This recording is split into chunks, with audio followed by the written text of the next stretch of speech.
Okay, we're back. This customized video is for Cosmo Star. What's up, my guy? Thank you for being patient with me. Cosmo hit me up about a year ago last summer and asked me to do a chart reading for him. I'm just now getting to it. Once again, thank you, bro. So listen, right? Beginning with your ascendant, Cancer ascendant. Cancer ascendant, okay, for your ascendant, right?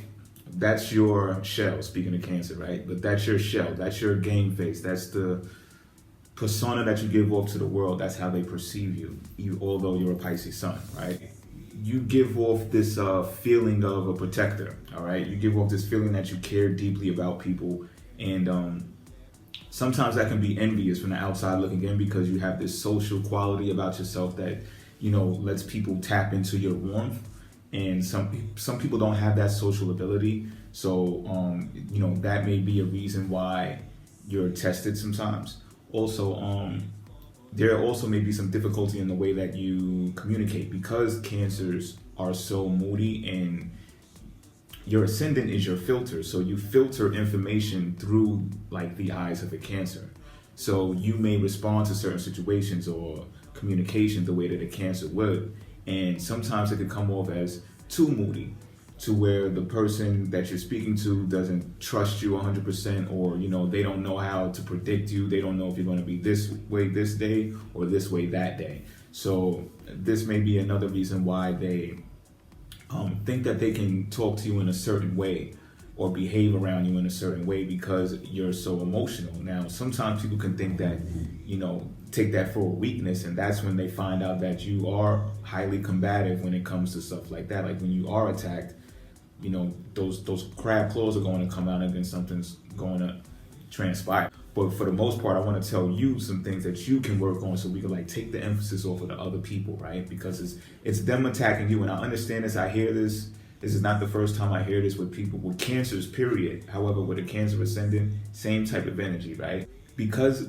Cancer has this leadership quality about themselves, they're real fond of money, right? So they're go-getters. They have the cardinal sign. So because of that, they're in the limelight, or they're in places where money gathering has to occur. They won't stop when it comes to the money because they know that that's how to secure a home, because it deals with the moon and security, so they have to be secure. So when you're out there and you're moving about, you start picking up and receiving all of these feelings and emotions that are around you as well. They're receptive, and you're a Pisces, so this is like double the quality of being sensitive. You understand what I'm saying? So those moods fluctuate up and down, and what it does is it distorts your communication. So sometimes when people are trying to talk to you and you say like they don't understand you, it could be because of this. Is because sometimes your words come out in emotional ways that would become better if they were spoken through a theoretical lens, perhaps maybe in a Virgo's tone or a Gemini's tone, even a Libra's tone, something that's more communicative, which brings me to the next topic, which your moon is inside of Libra. Now, moon in Libra is also going to set you up for types of conflict because moon in Libra wants peace. They're congenial, they want to be fair with people, they want to negotiate things, and when you're doing so and your emotions get in the way, people can start saying or backing out of what it is that you're set out to do with them, so they could be like, oh no, I don't, you might rub them the wrong way through the communication of emotions. And moon in Libra is going to struggle with that because the moon is the most constant orbiting celestial body in the chart. So you're going to be constantly wanting to reach out to people and make agreements with people and stuff like that. And because people see you as this emotional being, they try to judge you or base their responses to you upon your emotions instead of looking at the bigger picture of what you're trying to do or what you're trying to achieve. Now, also, Libra and Moon people have a strong need for recognition, right? So you may almost bulldoze your way on the scene when it comes time to make these relationships work. For the most part, the Cancer energy avoids difficulties. That's why they move sideways. So they avoid all of the difficulties that get in the way from them getting their money, right? So this is where the conflict comes in, because emotions will disrupt anything that's supposed to be not difficult. You understand what I'm saying? Like an emotional response to anything can cause a ripple to where now it's conflict. And I've counted along the line of your chart and come to find out your career houses in Aries, I'm going to give you some pointers of how this also adds on to why you experience so much conflict. Now let me tap into your strengths. You have a 4th house stellium, so whatever type of partnerships or conversations that you're having right now, if they are outside of things that deal with family and home, you should probably put that to the side right now, and I'm going to tell you why. You have a treasure sitting inside of your 4th house, and you need to capitalize off of it. Okay, for starters, you got Pluto in the 4th house, which that means that it's your home is your power base, all right? And if it's not, then you got to make the necessary changes. Pluto in 4th house will sweep everything up to make sure that it's that way. Your domestic life is private. You know, people that you invite over, that's cool. However, on the spur of the moment type knocks on the door, you're not with it, because you got to understand that would also elicit a response from you that will be emotional. You got the moon in the 4th house. Of course, the moon rules the 4th house, security, family, home, right? So once again, we have the foundation of home that is powerful. I'm already saying real estate. That's what I'm saying. However, also with Pluto in the 4th house, you know, you can these are people you're like a real do-it-yourself person. So if you're not into entrepreneurship or doing creative things that are on your own reconnaissance, you need to get into that. If you feel skeptical about that, just think about once upon a time when you have done so and if it was successful. And if you had, follow that result. Now, to really let you know that I'm serious about what I'm saying is you have Saturn in the 4th house as well. And people with Saturn in the 4th house gain recognition through our home. All right, that's like a status symbol for these people, and you also can start a work from home business here. So you see, like I do most of these videos from the comfort of my own home, right? Something in that nature, something along those lines is what you should be tapping into. Real estate investments is prominent with Saturn inside of the 4th house. Now, because you have Saturn in the 4th house, because you have Pluto in the 4th house, right? I'm detecting that it's probably what's, you probably came up rough. It probably was rough coming up. However, it did set a foundation for you to let you know the values of family structure. So that's probably what you're striving for right now. And again, if you're dealing with people outside of that type of, that effort, then they need to disperse. You need to get those people out of your circle immediately and focus on the smaller unit first. And then you'll start understanding different ways and different ventures you can tap into to bring that home, bring that home, bring that home. However, it's not over, right? Because now I got to come into Mars into the 4th house. Now, Mars inside of the 4th house, like initially, right, Mars being inside of Cancer is a fall. However, Cancer is not your 4th house. Libra, I believe, is your 4th house. So Mars inside of 4th house, period, right? It puts independence versus family unit, because Mars is a singular entity, and here you are in the 4th house, which deals with family and home, right? So this is even more of a reason why I say, if you want to be a warrior about this thing, right, it may behoove you. I say it will behoove you if you get into real estate, right? And since you have this go-getter attitude, is where it's like you got to get the money, right? You should start flipping houses. You should start doing some short sales or looking for some short sales or whatever the case may be. Buy a house, fix it up, move on and do it again, because people with Mars inside of the 4th house, they start a lot of projects. However, finishing it is a whole different thing, right? So if you can find a construction crew that you can hire for a decent amount, right?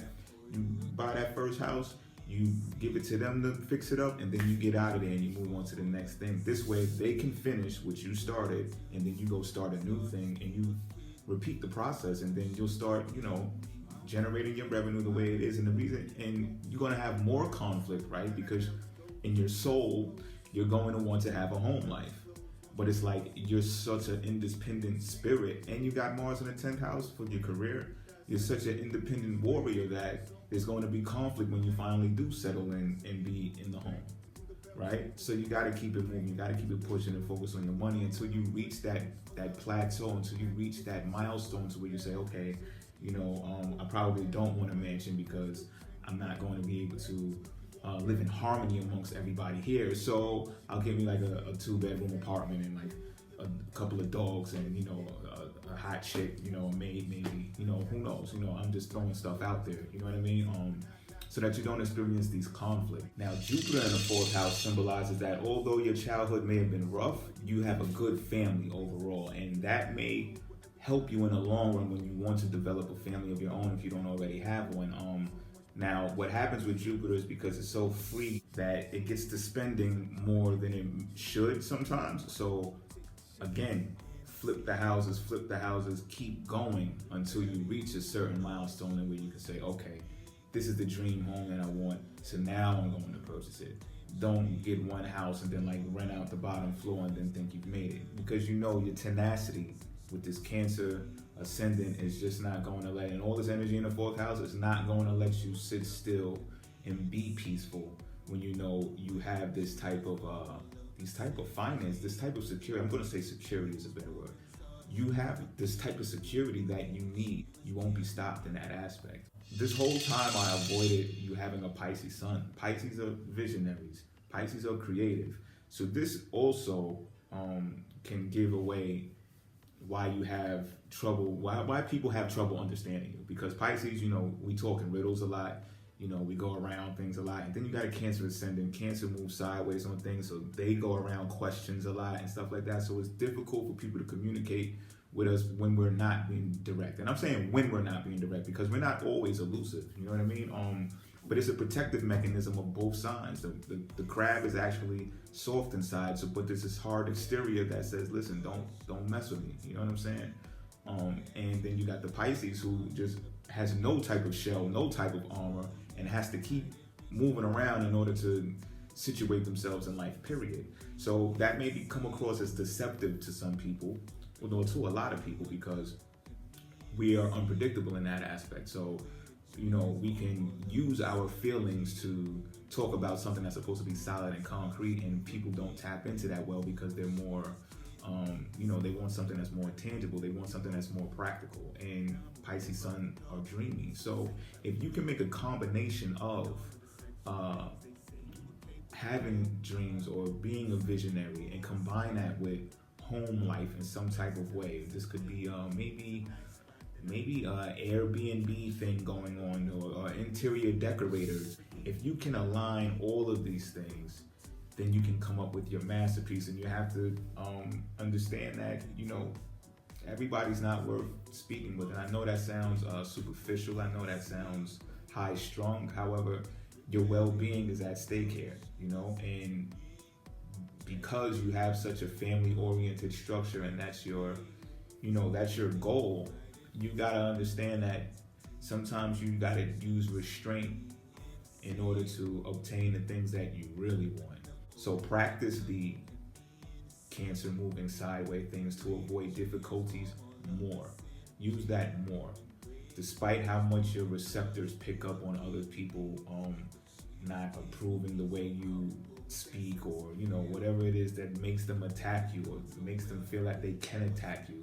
Sometimes it's really just to be the bigger person. It's just to just brush it off your shoulders and keep going. And Pisces are great at that. So you can utilize your sun when it comes to that too, because whatever dreams and wishes that you have as a Pisces, your Cancer Ascendant is protecting you so that you're able to bring those things into fruition. And listen, right, Cosmo? Last but not least, right? If it doesn't violate your immediate circumference, let it go, B. Let it go. And I'm telling you this from experience, right? Like, there's going to be a part of your soul that feels like it's like, you know, neglecting itself when these type of things happen or transpire. However, look at your bank, man. Look at your bank. Laugh on, you know, I ain't even going to say laugh because it sounds kind of haughty, but marvel at knowing what's going on in the bank when you walk away from situations that don't benefit you emotionally. Because when you're riled up emotionally, that takes away from your well-being. That detracts away from your soul, right? So what's it going to be? Being able to live with yourself with the decision that you made yourself, or the decision that was elicited by someone else? That, you know the saying, like, letting people rent space in your head? Forget about that. You got goals, right? You got dreams, you got aspirations. Focus all your energy, harness all your energy towards there, and you'll start seeing that the players that are supposed to be involved with what you're doing, they'll be attracted to you, you know, and you'll see those mental cues to where, you know, those receptors will pick up, and, you know, your intuition, that psychic ability, and to say, yeah, okay, this is it, this is where I'm supposed to be. And then, you know, all those naysayers or those frowners, those people who didn't understand you, they'll start understanding you then, when you can no longer be reached. And all they can do is hear about you, or all they can do is see your progress, you know. And it's not that you're looking down on them; it's that you understood after, you know, so many times of being turned away or not understood, misunderstood. hangover. The ways I could sink his fame cold, but every time you bend that thing over, feeling like the